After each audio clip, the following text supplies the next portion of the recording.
Well, the Australian government is currently considering acquiring Japanese frigates to replace the Anzac-class frigates. And investigations reporter Jonathan Lee is on the ground for us for a special report from Japan. Danica, ship launches aren't my normal round, but I want to put something into context for your viewers. Almost 20 years ago, Mitsubishi stopped manufacturing vehicles in Australia.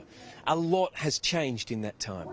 Now, Mitsubishi Heavy Industries, together with the Japanese government, are lobbying our government to win a lucrative defence contract that could see it construct nearly a dozen frigates that our Navy desperately needs. For a ship launch, you might expect more fanfare, but Japan is turning out its Mogami-class frigates at a rate of 2 a year. Soon, it will be 3.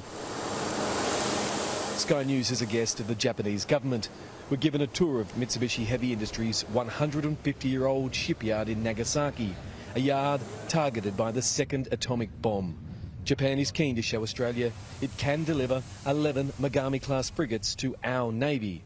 Our Defence Department is tossing up between the Japanese bid and the rival German bid by shipbuilder TKMS.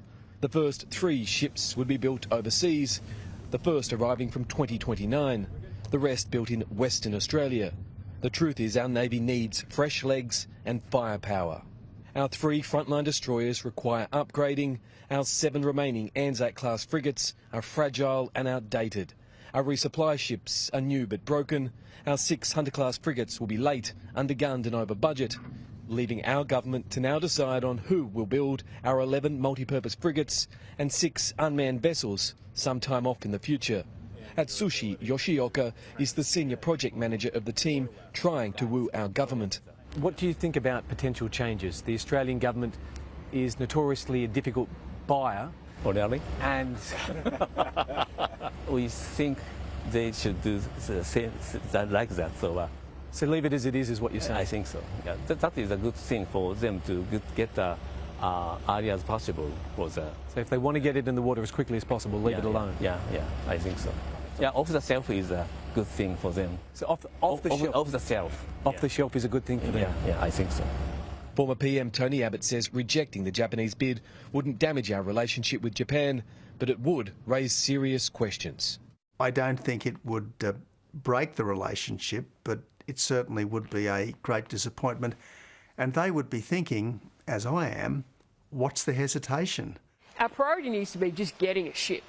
I'm not convinced that we will end up building 8 in Australia. I would like to see that. Continuous shipbuilding in Australia is critical to our ability to respond to a conflict. Naval war is a war of attrition, so we need to be able to build ships and repair ships in a conflict. But our priority right now is getting ships. I think the main risk we should be considering right now is which of the capabilities can we integrate into the fleet as quickly as possible. Not which is the best capability, not which is our strategic relationship. It's which one can we actually get into the fleet, commonality and sustain. Japan's argument is tell us how many you want and when you want them.